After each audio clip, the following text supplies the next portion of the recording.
Mesdames et messieurs, amis téléspectateurs de National TV, bonjour ou bonsoir. Cela dépend de votre situation géographique. Bienvenue à cette édition dont voici la charpente. Décédé le 15 janvier 2024 à l'âge de 80 ans, Jérôme Carlos a été inhumé ce jeudi 25 janvier à Porto-Novo. Que peut-on retenir de la vie d'un homme à un parcours exceptionnel? Quelques anciens collaborateurs de Jérôme Carlos se prononceront dans cette session d'information.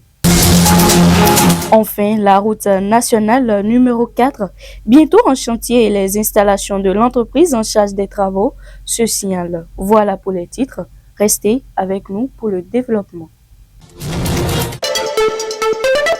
À nouveau, bonsoir et bienvenue à ce journal. Comme je l'annonçais déjà en titre, décédé au soir du lundi 15 janvier dernier, l'ancien directeur général de la radio Cap-FM, écrivain, historien Jérôme Carlos a été conduit dans sa dernière demeure ce jeudi 25 janvier 2024 au cimetière de Porto-Novo à la suite d'une messe corps présent à la cathédrale Notre-Dame de l'Immaculée Conception de Porto-Novo.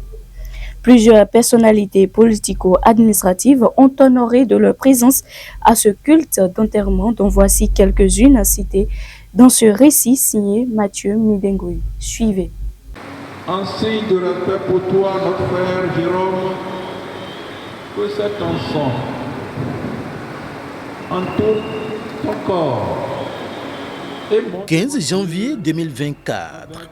Cette date restera à jamais gravée dans les mémoires. C'est à cette date que répondait à l'appel du Père Céleste un journaliste, chroniqueur, historien, écrivain, Jérôme Carlos, promoteur du Centre africain de la pensée positive, CAP en abrégé. De son vivant, Jérôme Carlos fut directeur général de la radio du succès, la radio Cap-FM. À 80 ans, Jérôme Carlos rendit l'âme et conformément au calendrier du déroulement de ses obsèques, ce jeudi 25 janvier, il sonnait environ 10h30 quand le cortège funèbre s'immobilisa à l'entrée de la cathédrale Notre-Dame de l'Immaculée Conception de Porto-Novo. C'était l'arrivée de la dépouille mortelle de l'homme au doigtier magique, Jérôme Carlos, pour le culte d'enterrement suivi des derniers hommages. Né le 30 septembre 1944 à Porto-Novo, Jérôme vit dans la même ville de son primaire et fut admis brillamment au collège catholique de Perroquet. Là, il apprit la rigueur du travail intellectuel et les exigences de la vie associative. Sa formation universitaire de journaliste et d'historien lui donne d'occuper les fonctions de directeur des musées, bibliothèques et archives nationales. Avec le nouveau vent de démocratie qui souffle sur le Bénin, il rentre en 1996 et dirige le Centre africain de la pensée positive qu'il créa en même temps qu'il promeut la FM, une radio privée commerciale.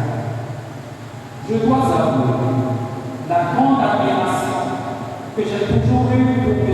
Carlos lorsque depuis une vingtaine d'années, j'ai pris plaisir à écouter ses chroniques hebdomadaires. Je découvris la personnalité d'un homme épris de justice, de vérité et de paix, qui voulait, à travers un style toujours chatoyant, modérer la pensée et les comportements de ses concitoyens. Un culte d'enterrement.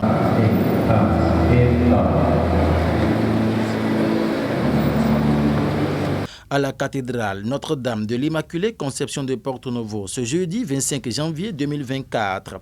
L'on pouvait noter la présence des anciens présidents tels que Bruno Amoussou, Antoine Kolawole Idji, les ministres du gouvernement Saliman Karimon, des enseignements maternels et primaires, Aurélie Adam Soulé, Zoumarou de l'économie numérique, de l'actuel président de l'Assemblée nationale, Louis Béounouvla Vonon, du deuxième secrétaire parlementaire, l'honorable David Godonon-Houessa, des élus parlementaires tels que Jean-Claude Sédozan Akpouti, de l'Onyx Koglevi, Cécile Oumenou et bien d'autres, du premier vice-grand chancelier de l'Ordre national du Bénin, Falilou Akadiri, de plusieurs autres personnalités telles que Christelle Rondonungbo. De nombreuses têtes de pont de la presse béninoise avaient aussi honoré de leur présence.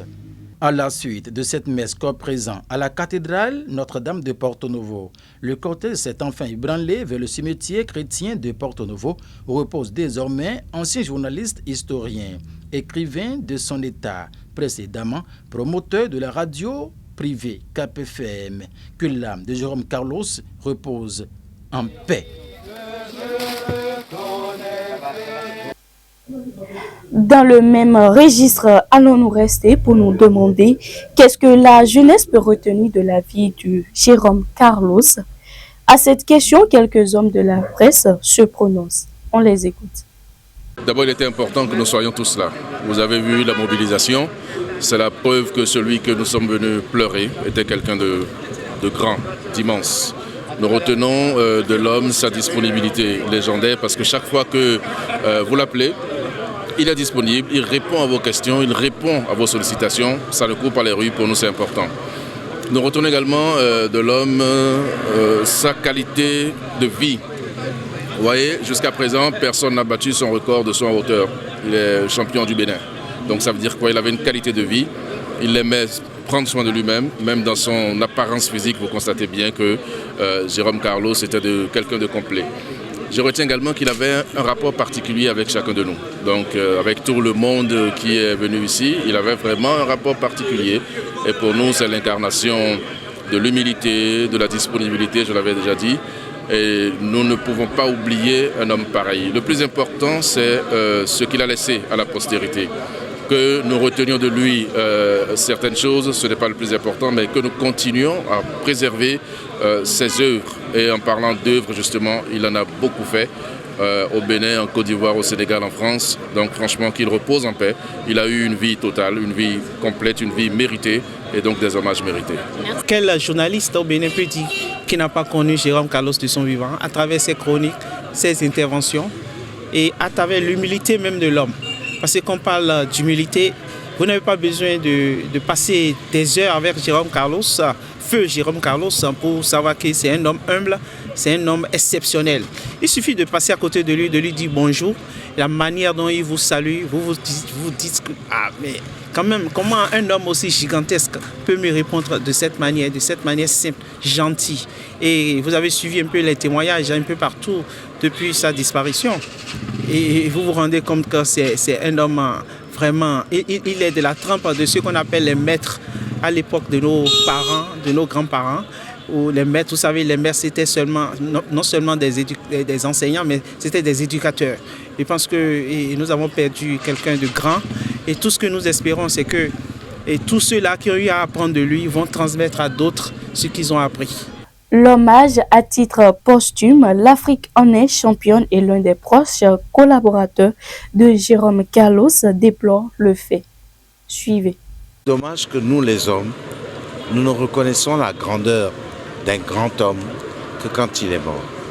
Et je pense que durant toute sa vie, on a côtoyé Jérôme sans donner nos appréciations. C'est dommage que ce soit aujourd'hui, au moment où on le conduit à sa dernière demeure, qu'on pense et qu'on dise tellement de choses de Jérôme Carlos. Mais je dirais tout simplement, Jérôme Carlos a été un grand homme, un homme de culture, un grand homme des médias. Et pour moi, il a été un excellent compagnon, un ami. Et moi, personnellement, je ne l'oublierai jamais. Je le garderai toujours là, de ce côté-là, dans mon cœur. Bientôt, les travaux de la route nationale numéro 4 qui rallie à Promisrité, à Pédéquois, en passant par Tangbo, Adjong et Bonou, vont démarrer. C'est du moins ce qu'on peut retenir des indices forts qui se constatent à l'entame de cette voie à la hauteur d'Apromisrité. Suivez cet élément. Un Encore un peu de temps et le calvaire des usagers de la route nationale numéro 4. Cette grande voie qui relie la commune d'Apro-Missérété à Kwedepo en passant par Dangbo à Djongou et Bonou connaîtra sa fin définitive. C'est ce que l'on tente de retenir sans aucun risque de se tromper au regard des installations de l'entreprise qui se chargera des travaux de reconstruction de cette route nationale. Crevassée et jonchée d'une poule par endroit, la circulation sur cette voie revêt d'un véritable casse-tête pour les populations et dans sa volonté de révéler le bénin sur toutes ses formes, le gouvernement du président Patrice Talon a enfin décidé de siffler la fin de ce pétrin qui a longtemps duré, causant de nombreux cas d'accidents. À cette allure, l'on ne peut qu'exhorter les populations au respect scrupuleux des différentes consignes de déviation qui seront données par l'entreprise à qui les travaux de cette route sont confiés. Que les populations riveraines elles aussi facilitent autant qu'elles peuvent la tâche à la dite entreprise dès que commenceront les travaux. Cette voie, une fois reconstruite, fera oublier aux riverains toutes les vicissitudes de vie endurées et tous les torts causés par l'état dégradé de cette voie qui traverse la vallée de l'Ouémé. Et voilà, ainsi qu'on fait cette session d'information sur National TV. Mais avant de prendre congé de vous, voici le rappel de l'essentiel. En titre, le douanier Jérôme Carlos a été conduit dans sa dernière demeure ce jeudi 25 janvier 2024 à Porto-Novo, et dans ce journal, vous avez suivi les différentes personnalités politico-administratives qui ont honoré de leur présence à la messe d'enterrement à la cathédrale Notre-Dame de l'Immaculée Conception de Porto-Novo. Qu'est-ce la jeunesse peut retenir de la vie d'un homme à parcours exceptionnel comme Jérôme Carlos? Quelques professionnels des médias se sont prononcés dans cette édition qui s'achève. Enfin, les travaux de reconstruction de la route nationale numéro 4 vont démarrer bientôt au regard des indices fautes qui se constatent. Et nous avons dans cette édition attiré l'attention des usagers de la route sur les conduites à tenir dès que les travaux vont effectivement démarrer. Mesdames et messieurs, toute l'équipe de la préparation, de réalisation et de présentation de ce journal vous remercie pour votre sympathie. Attention, passez d'agréables moments en compagnie de nos programmes.